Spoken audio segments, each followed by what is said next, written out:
ETF index mutual funds నేర్చుకుని stock మార్కెట్లో రాణించాలనుకుంటున్నారా? వెంటనే ఈ నెంబర్కి కాల్ చేయండి. నమస్తే రమగారు. నమస్తే జయ. రమగారు, మనము ఇంతకు ముందు కొన్ని నోవెల్స్ చెప్పుకున్నామండి. మళ్ళీ మధ్యలో కొంచెం ఆగిపోయాము, కంటెంట్లో పడి. ఏమన్నా స్టార్ట్ చేద్దామా మంచిది ఉంటే? మన ఎదన్పూడి సులోచనారాయణ గారి జాహ్నవి ఇంట్రెస్టింగ్గా ఉంటుంది.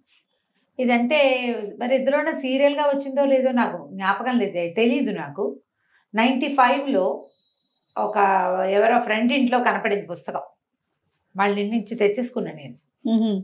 వాళ్ళ ఇంటి కూడా ఎవరో చుట్టాలు వచ్చిన ఆవిడే వదిలిపెట్టి వెళ్ళిందా, అదేలేండి, వదిలిపెట్టి వెళ్ళారు. 95, 96 నాకు గుర్తుండి అంబి పుట్టల, మా అబ్బాయి పుట్టక ముందే 96 ఫస్ట్ మొదటి రోజుల్లో అనుకుందాం. అన్నేళ్ల క్రితం తెచ్చాను. మరి ఆవిడ అప్పుడే రాశారా అనేది అయితే నాకు గుర్తులేదు. తర్వాత కాలంలో ఆ పుస్తకం ఎట్లా చేతులు మారేటో వెళ్ళిపోయింది. మళ్ళీ బుక్ ఫెయిర్లో మళ్ళీ కొనుక్కున్నాను నేను. మంచి ఇంట్రెస్టింగ్గా ఉంటుంది. ఇది పూర్తి కథ చాలా మలుపులుగా ఉంటుంది. ఈ బుక్ చదివించాలని నా కోరిక. బ్రీఫ్గా నేను కథ చెప్తాను, మొత్తం అంత ఎలాబరేట్గా చెప్పటం లేదు, ఒక మాదిరిగా చెప్తా. Okay okay. పుస్తకాలు చదివే అలవాటు ఉన్నవాళ్ళు, అవకాశం ఉన్నవాళ్ళు, ఆసక్తి ఉన్నవాళ్ళు జాహ్నవి తెచ్చుకుని చదవాలి. ఒక విభిన్నమైన క్యారెక్టర్లు, ప్రతి క్యారెక్టర్కి ఒక ప్రత్యేకత, దానికి ఒక కథ, ఒక సైకలాజికల్ ఇష్యూ, వాళ్ళ తాలూకు మనస్తత్వాన్ని విశ్లేషించి రాయబడిన పుస్తకం అన్నమాట. ఓకే, బాగుంటుంది. ఈ టైటిల్ జాహ్నవి. ఈ అమ్మాయి ఒక సైకాలజిస్ట్, MD సైకాలజీ, యూకేలో ఎక్కడో చదువుకుంటుంది. పేరెంట్స్ లేరు తనకి. కథ ప్రారంభమై సైకాలజీ అమ్మాయి ఆ క్లినిక్, సైకియాట్రిక్ క్లినిక్, తను క్లినిక్లో ఉండటము, కొంతమంది పేషెంట్లను హ్యాండిల్ చేయటము, అవి కనపడతాయి. చాలా మంచిది. 30 years లోపు, ఒక 27-28 సంవత్సరాల అమ్మాయి అనుకో. అయితే ఒక బాబాయి, పిన్ని ఉంటారు. అమ్మ నాన్న లేరు, తండ్రి అక్కడికో వెళ్ళిపోయి ఉంటారు. బహుశా తల్లిని కొంచెం పిచ్చిదిగా ముద్రపడి మరణిస్తుంది. అందువల్ల ఈ అమ్మాయికి సైకలాజికల్ ఇష్యూస్ మీద ఆసక్తి. MBBS చదివాక సైకాలజీ తీసుకుంటుంది. బాబాయి పిన్ని పెంచుతారు. కొద్దిపాటి ఆస్తి ఏదో వస్తుంది వెనకాల తండ్రిది. వాళ్ళు ఎవరు? రంగనాథ గారు, వరమ్మ గారు, భార్యాభర్త. వాళ్ళకి గోపి అని ఒక పిల్లవాడు ఉంటాడు. ఏదో యాక్సిడెంట్లో ఆ గోపి చనిపోతాడు. చనిపోయేసరికల్లా వీళ్ళు బాబాయ్ పిన్ని ఒంటరి వాళ్ళు అయిపోయారని యూకేలో సెటిల్ అవ్వాలని అనుకున్న అమ్మాయి వెనక్కి వచ్చి వీళ్ళతో పాటు ఉంటుందన్నమాట. ఒక క్లినిక్ అది పెట్టుకుంటుంది. వీళ్ళ ఫ్రెండ్స్ ఫ్యామిలీలోనే ఒక అరుణ్ అని ఒక కుర్రాడితోటి పెళ్లి సంబంధం కుదుర్చుకుంటారు. చిన్నప్పటి నుంచి ఆ గోపికి ఫ్రెండ్, వాళ్ళిద్దరూ కలిసి ఉంటారు. ఈ పిల్లని వీడికి చేస్తే ఆ పిల్లాడు మన ఇంట్లోనే ఉంటాడని ఇదని చూస్తారు. అతనికి ఏదో బిజినెస్ నడుస్తూ ఉంటుంది ఆ అరుణ్కి. ఈ అమ్మాయి చక్కగా అందంగా నాజుగ్గా బాగుంటుంది. అయితే వీళ్ళకి ఏమవుతుందంటే, ఈ రంగనాథం గారికి శివశంకర్ గారిని ఒక ఫ్రెండ్ ఉంటారు. ఆయన ఏదో చాలా ఇబ్బందుల్లో ఉన్నాడు, వాళ్ళ అబ్బాయికి చాలా పెద్ద జబ్బు చేసిందని ఫ్రెండ్స్ వాకింగ్లో ఎవరో చెప్తే వీళ్ళు వెళ్తారు వాళ్ళని చూసి రావడానికి. ఈ కుమారుడు గోపి చనిపోయినప్పుడు ఆయన స్నేహితుడు చాలా హెల్ప్ చేశాడు ఆయనకి. హెల్ప్ మరి వాళ్ళ అబ్బాయికి ఏదైనా ప్రాబ్లం వచ్చినప్పుడు వెళ్తే చూడాలి కదా. చూడ్డానికి వెళ్తే ఆ రాజాని అమ్మాయి ఎప్పుడో చిన్నప్పుడు చూసింది కానీ అంతగా తెలీదు. ఇప్పుడు చూడ్డానికి వెళ్తే మంచానికి కట్టేసి ఉంటాడు అబ్బాయి, పిచ్చి. అదే మంచం పొడుగుతా, సన్నగా పొడుగాటివాడు, పొడుగుతా ఉన్నాడు. చాలా అందమైన స్ఫురద్రూపైన కుర్రాడు. వాడి పేరు రాజా, అబ్బాయి పేరు. అతను నేను రాజా అని కానంటాడు, నా పేరు రవి అంటాడు. తండ్రిని గుర్తుపట్టట్లా. ఆయనేమో పొగిలి ఏడుస్తాడు. విపరీతంగా దుఃఖం అనుభవిస్తున్నాడు తండ్రి. ఏం చెయ్యాలో తెలియదు. డాక్టర్ సైకాట్రిస్ట్ ఒక ఆయన ఉన్నాడు, మామూలు డాక్టర్ ఉన్నాడు, నర్సు ఉంది. వీళ్ళింట్లో రాబర్ట్ అని ఒక డ్రైవరు, అక్కడి నుంచి సీనో ఎవడో ఒక పనివాడు, వంట చేసే ఆవిడ, ఇంతమంది ఉన్నారు. పెద్ద గ్రాండియర్ ఉన్న కుటుంబం. ఏం చెయ్యాలో తెలియదు. లేక కలిగిన కుమారుడు ఆయనకి. సరే, ఈ జాహ్నవి ఈవిడ సైకాలజిస్ట్ కదా, కానీ సైకాలజిస్ట్ అని పరిచయం చేయకుండా ఫ్రెండ్ కూతురు అని పరిచయం చేస్తారు అతన్ని హ్యాండిల్ చేయడానికి. ఓకే. ఆ అమ్మాయి రోజు వస్తుంది ఇక్కడికి. మెల్లిగా ఆ కుర్రాడు ఈ అమ్మాయికి అలవాటు పడతాడు. అమ్మాయి రావడము, దాని ప్రెజెన్స్, దాని మాటలు. పిల్ల అందంగా ఉంది, మృదువుగా మాట్లాడుతుంది, పైగా పేషెంట్లను హ్యాండిల్ చేయడం వచ్చు కదా. అవును కదా. ఆ హ్యాండిలింగ్లో వీళ్ళిద్దరూ ఒకళ్ళకొకళ్ళు కొంచెం స్నేహం అవుతారు. అయితే ఏమవుతుంది, బయటికి తీసుకెళ్తానంటుంది ఒకరోజు. బయటికి తీసుకెళ్తానంటే సరే, అతను ఎట్లా చేస్తాడు, వాడికి డ్రైవింగ్ రాదు. డ్రైవింగ్ అబ్బాయికి వచ్చు, వీడు మతిపోయింది అబ్బాయికి. నేను అసలు రాజానే కానంటున్నాడు. ఏం చేసినా రాజాలాగా బిహేవ్ చేయటం అతను. రవి అని ఎవడో వేరే క్యారెక్టర్ లాగా చేస్తాడు. విపరీతంగా చదువుతాడు. వాళ్ళకి చాలా పెద్ద లైబ్రరీ ఉంది. పుస్తకాలు చదవటం వల్ల ఇలా అతిగా అయిపోయాడు అనుకుంటారు. బయటికి తీసుకెళ్తుంది. కార్ డ్రైవింగ్ చూస్తే ఆశ్చర్యపోతారు. వాడికి ఎంత చాకచక్యమైన డ్రైవింగ్. మతిపోయిన వాడికి అలా ఎలా వస్తుంది? ఒక పెట్రోల్ బంక్ దగ్గర ఒక కుర్రాడు కనపడతాడు. ఆ కుర్రాడు రవిబాబు ఫ్రెండ్ అని డ్రైవర్ చెప్తాడు. వీడు ఇతను చూడగానే గబుక్కుని దగ్గరకు వస్తాడు. అతను వచ్చేసరికల్లా అతను కావలించుకోపోతాడు. పటాపటా కొట్టేస్తాడు ఈ అబ్బాయి. ఏంటి అసహ్యంగా మీద పడి కావలించుకుంటే ఎవడరా నువ్వు అంటాడు. అనేసరికి అర్థం కాదు. వీళ్ళిద్దరు క్లోజ్ ఫ్రెండ్స్ అయినప్పుడు వీడు మతిపోయినా కూడా నాన్నని వాళ్ళని గుర్తుపట్టట్లేదు. ఓకే, ఫ్రెండ్ని కూడా గుర్తుపట్టట్లే వాడు. సరే ఇంటికి తీసుకొస్తుంది. ఈ అమ్మాయికి ఎందుకు అనుమానంగా ఉంటుందంటే అవతల వాడు ఆశ్చర్యపోవటము, ఇదేంటి వీడు ఇలా ఉన్నాడు అనే వాడి డైలాగు ఈ అమ్మాయికి విచిత్రంగా ఉంటుంది. కనుక్కోవటానికి వెళ్తుంది. వెళ్తే అతను చెప్తాడు, వీడు 100% రాజా కాదు. ఎందుకంటే రాజా నేను బాయ్ ఫ్రెండ్ గర్ల్ ఫ్రెండ్. వీడు మగవాడు.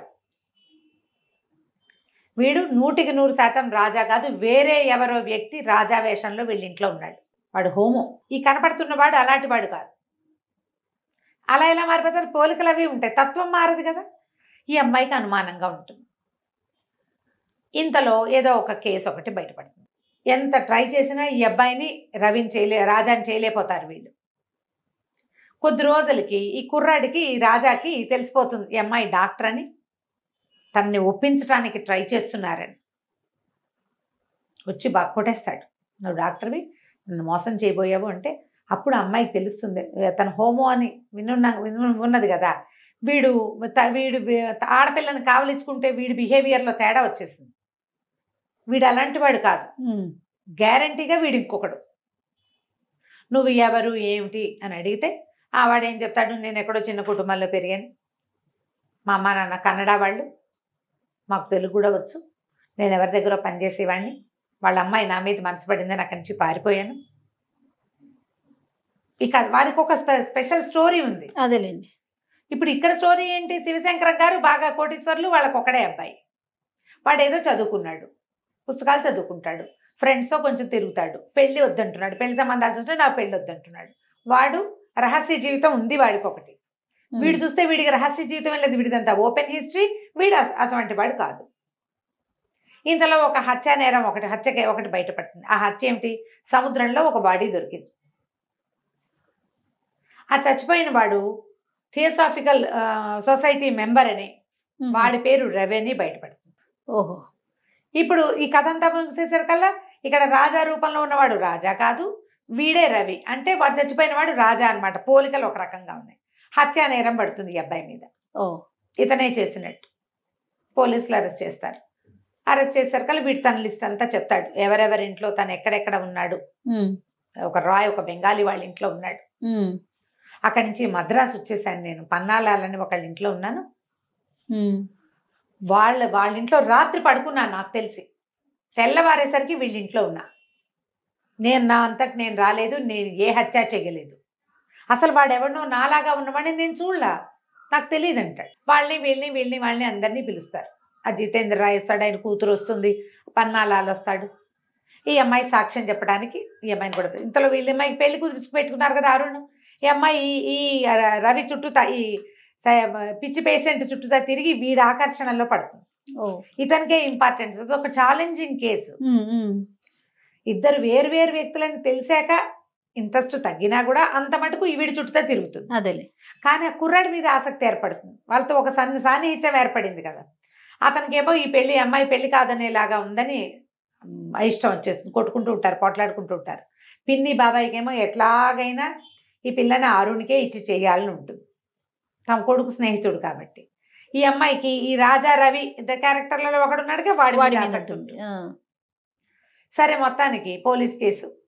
ఈ అమ్మాయిని కోర్టుకి సాక్ష్యానికి పిలుస్తారు. పిలిచేసరికల్లా వీడికి పెద్దగా చదువుని వాడు కూడా కాదు ఆ రవి అన్నవాడు. పెద్ద చదువు లేదు, కానీ పెద్ద పెద్ద సొసైటీలో ఉండటం వల్ల అతనికి మంచి ఇంగ్లీషు, ఈ థియోసాఫికల్ సొసైటీలో తిరగటం వల్ల చక్కటి భాష, మంచి భావ వ్యక్తీకరణ వచ్చింది. ఈవిడ చూస్తే ఎండి. పోలీస్ కేసులు చెప్తుంది. మొదటి నుంచి అతను నేను రాజాని కాననే చెప్పాడు. రాజాగా తను ప్రూవ్ చేసుకోవడానికి ఏమీ చేయలే ఒక్కసారి కూడా. రైట్ ఫ్రమ్ ద బిగినింగ్ నేను కలిసిన రోజు నుంచి ట్రీట్మెంట్ చివరి దాకా కూడా నేను రాజాని కాను. వాళ్ళు బట్టలు కుట్టిస్తే బట్టలు వేసుకుంటాడు, మంచి బట్టలు కుట్టిపెడతారు. ఎందుకంటే వాళ్ళిద్దరు ఒకే సైజు పిల్లలు.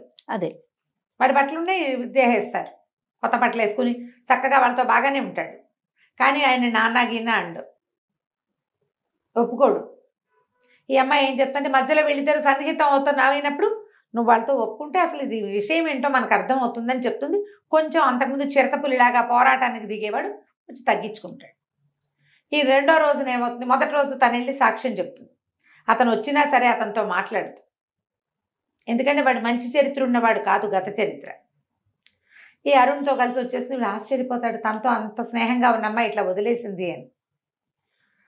ఇంటికి వచ్చేసాక మర్నాడు లాయర్ ఫోన్ చేస్తాడు, నువ్వు ఇవాళ రావాల్సింది, పన్నాలాలు మొత్తం కేసు అంతా తిప్పేశాడు. శివశంకరం గారి దగ్గర ఉన్న రాబర్ట్ అని డ్రైవర్ ఉన్నాడు కదా, అతను ఇందులో ఇన్వాల్వ్ అయి ఉన్నాడు. అతను సాక్ష్యం ఏం చెప్పాడంటే, పన్నాలాలు చెప్పాడు ముందు, మా ఇంటికి వచ్చాడు రాబర్ట్ అనే ఒక అతను, మా అక్కయ్య కొడుకు అచ్చు ఇలాగే ఉంటాడని చెప్పాడు. మా ఇంట్లో ఉన్న రవిని చూసి ఆ రాజా ఫోటో కూడా చూపించాడు.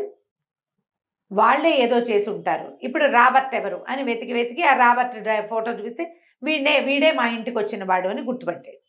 ఆ రాబర్ట్ని పట్టుకుంటే రాబర్ట్ ఏం చేశాడంటే, నాగరాజు అని ఒకడున్నాడు, మేమిద్దరం కలిసే వీళ్ళిద్దరు ఈ కుర్రాడు వాడు కలిసి మా బాబుగారు అబ్బాయిని చంపేశారని చెప్పాడు.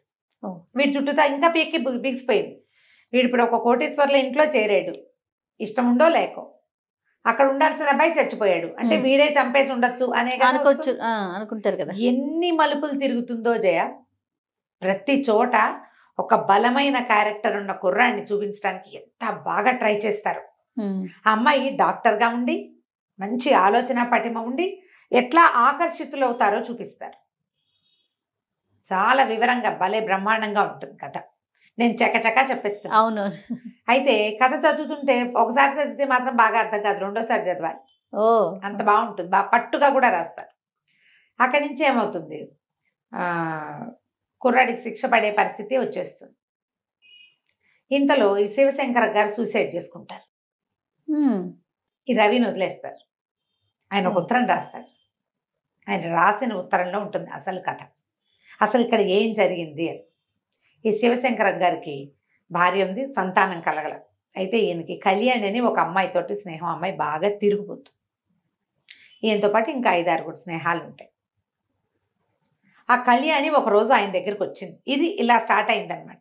వచ్చి ఏం చెప్పిందంటే, నీ దగ్గర పెరుగుతున్న నువ్వు పెంచుకుంటున్న నీ కొడుకు రాజా నా కొడుకు, నాకు 2 పిల్లలు పుట్టారు. డాక్టర్ శేషారత్నం అని ఆవిడ ఈయన భార్యకి డెలివరీ చేస్తుంది. అదే రోజున ఈ కళ్యాణి కూడా డెలివరీ అయింది. నీ భార్యకి వికృతి శిశువు పుట్టింది, ఆడపిల్ల, దాన్ని పారేశారు వాళ్ళు. పిల్లలు అప్పటికే 4 కాన్పుల్లో పిల్లలు పోగొట్టుకుని ఉంది, నీ భార్య చచ్చిపోతుందని నాకు పుట్టిన ట్విన్స్లో ఒక పిల్లవాడిని నీ భార్యకి అప్పచెప్పింది శేషారత్నం. ఓహో, నువ్వేమో ఈయనేమో ఈ శేషారత్నం ఈ డెలివరీ సరిగ్గా చేయండి, మిమ్మల్ని అమెరికా పంపిస్తానని చెప్పాడు ఈయన. అవి పిల్ల చచ్చిపోయిందంటే ఈయన డబ్బులు ఇవ్వడు కదా, అదేలే. అందుకని ఆవిడ ఏం చేసింది, 2 మగ పిల్లల్లో ఒక పిల్లాన్ని అక్కడ పెట్టింది. ఇక్కడ పెట్టాను. రవి నా దగ్గర 5 ఏళ్ళు వచ్చేదాకా నాతోటే ఉన్నాడు. తర్వాత నన్ను నాయర్ అని ఒక ఫ్రెండ్ పిలిచాడు, నేను వాడితో వెళ్ళిపోయా. ఈ పిల్లాన్ని ఒక కన్నడ ఫ్యామిలీకి అప్పచెప్పాను. వాడు ఎక్కడున్నాడో నాకు తెలీదు. నాకు ఇప్పుడు 20 ఏళ్ళు జైల్లో ఉన్నాను నేను. వాడు ఒక హత్యానేరంలో ఇరుక్కుని వాడి వల్ల నేను కూడా ఇరుక్కుపోయా. నేను నా కొడుకు దగ్గర ఉండడానికి వచ్చాను.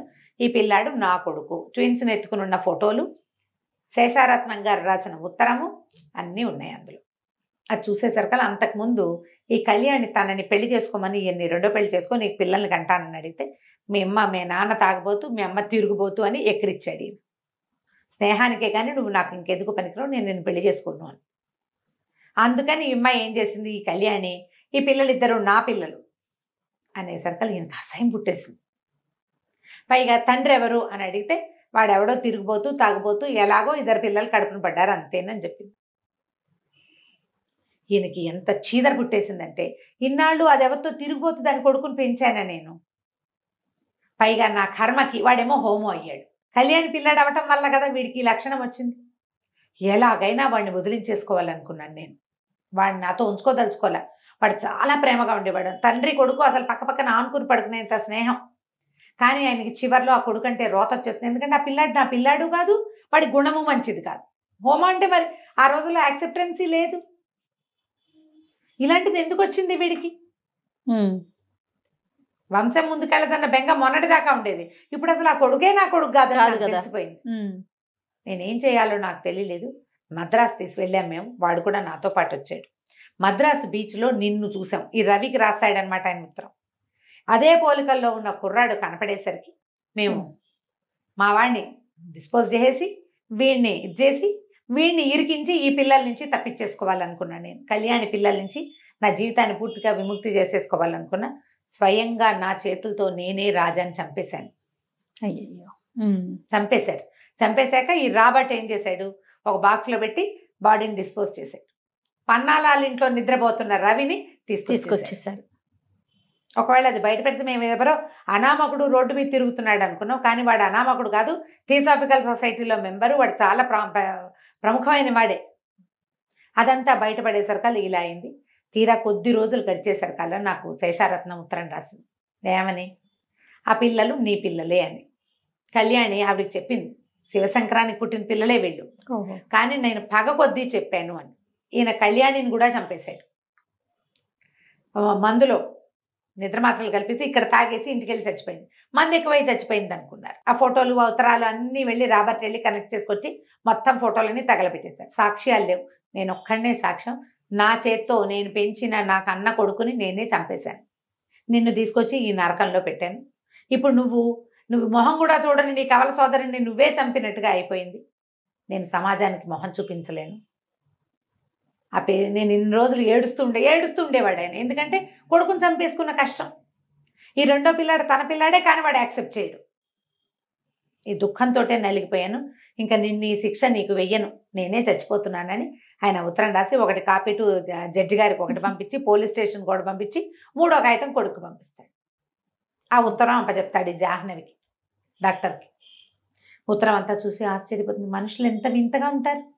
అంతే కదా. ఆయన తాగుబోతూ తిరిగిపోతైన కళ్యాణిని నమ్మాడు. తన 27 ఏళ్ల పెంపకాన్ని నమ్మలేకపోయాడు. అవును. హోమో అయితే తన కొడుకు కాకుండా పోతాడా? వాడికి ఏదో ఒక లక్షణం ఏర్పడింది. దానికి ఎవరు ఏం చేయలేరు కదా.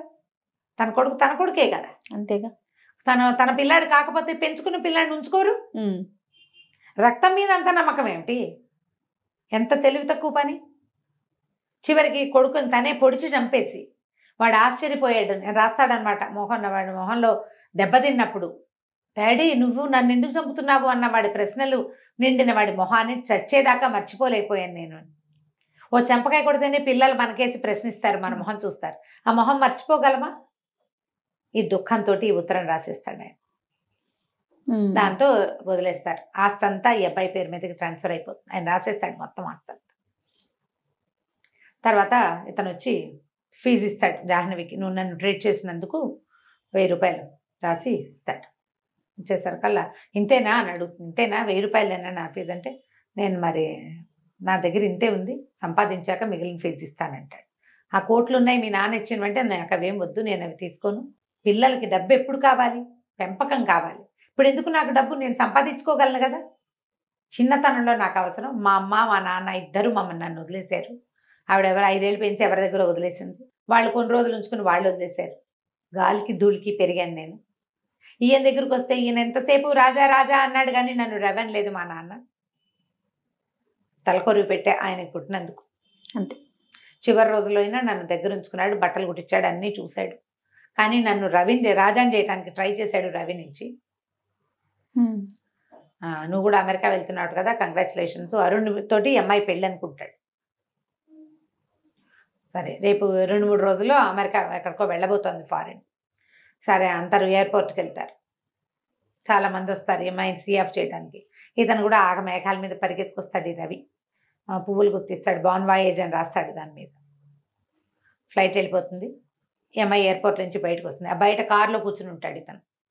నిర్ఘాంతపడతాడు. నువ్వు ఎందుకు వచ్చావు, వెనక్కి వచ్చావు ఏమిటంటే, నేను అసలు వెళ్ళటమే లేదు, అరుణ్ని సీ ఆఫ్ చేయడానికి వచ్చాను. మరి పెళ్లి చేసుకోమంటాడు. పెళ్లి చేసుకోను, నేను పిచ్చి అబ్బాయిని ప్రేమించాను, అబ్బాయి ఏమో నన్ను వదిలిపెట్టి వెళ్ళిపోతానంటున్నాడు. అరుణ్కి నాకు ఎప్పుడు పొసగలేదు ముందు నుంచి. ఇప్పుడు పొసిగేలా కనపడలేదు అంటే కావలించుకుంటాడు, నాకు ఎవ్వరు లేరు, నువ్వు ఒక్కదానివే నాతోటి ఉన్నావు. పిచ్చిగా ఉన్నప్పుడు కూడా మిగిలిన వాళ్ళంతా అతన్ని మార్చడానికి ట్రై చేశారు. ఈ అమ్మాయి ఒక్కతే అతని మాట నమ్మిందనమాట. ఎప్పుడైతే ఇది ఇతను వాడు కాదు అని అంటే వాళ్ళ రాజా గురించి ఉన్న లక్షణాలన్నీ వింటుంటే ఈ మనిషి వేరు అని తెలుసు అని మొదటి రోజు నుంచి ఆ అమ్మాయికి తెలిసిపోయింది. ఇక ఇద్దరు కలిసి ఉంటారు, పెళ్లి చేసుకుంటారు. జాహ్నవి చాలా బాగుంటుంది. ఆ అమ్మాయి క్యారెక్టరు, శివశంకరం గారి క్యారెక్టరు, అరుణ్ క్యారెక్టరు. ఈ రోజుల్లో మగపిల్లలు ఎలా అమ్మాయిలను సంతృప్తితో తిప్పుకోవాలనుకుంటారు. అమ్మాయికి ఒక ప్రొఫెషన్ ఉంది, ఒక అంబిషన్ ఉంది, అవే ఉండవు. ఫక్త ఆడపిల్లలాగా తన వెనకాల తిరగాలనుకుంటాడు. ఈ రాజా రవి 2 క్యారెక్టర్లు. రవి క్యారెక్టర్ దేనికదేనండి, దేనికదే ప్రతి క్యారెక్టర్ని ఎస్టాబ్లిష్ చేస్తారు వివరంగా. పూర్తిగా వాళ్ళ మనస్తత్వాన్ని కాచి వడబోసి ఒక క్యారెక్టర్, దాని లక్షణం, దాని తీరు, ఒక్కసారి కూడా ఆ క్యారెక్టర్ని దాటి ప్రవర్తించకుండా పాత్రల తాలూకు సంభాషణ. ఈ అమ్మాయి క్యారెక్టర్ ఎక్సలెంట్ గా ఉంటుంది, చాలా బాగుంటుంది. అమ్మాయి వాళ్ళ అమ్మ పిచ్చిదై చనిపోతుంది. కొడుకును పోగొట్టుకున్న వరమ్మ గారు వీళ్ళ పిన్ని, ఆవిడ దుఃఖము అవన్నీ అమ్మాయికి అర్థం అవుతుంటాయి. అలాగే ఇప్పుడు తన ఒరిజినాలిటీని కోల్పోయిన ఈ రవి క్యారెక్టర్ అమ్మాయికి అర్థం అవుతుంది. ఓకే, తను ఎట్లా ట్రీట్ చేసింది, అతనితో ఎట్లా మాట్లాడి కన్విన్స్ చేసిందో. కొన్ని సంభాషణలు అయితే ఎక్సలెంట్ గా ఉంటాయి. కథ ఇంతే. దొరికితే పుస్తకం కొనుక్కొని చదవండి. ఈ జాహ్నవి తప్పకుండా సూపర్ గా ఉంటుంది. కథ కూడా ఇంత ఇంట్రెస్టింగ్ గా ఉంది. అవును, అసలు ఈ తండ్రి చంపేసి ఉంటాడని ఊహించాం. అసలు ట్విస్టుల మీద ట్విస్టులు. చాలా బాగుంది. నమస్తే. నమస్తే జయ.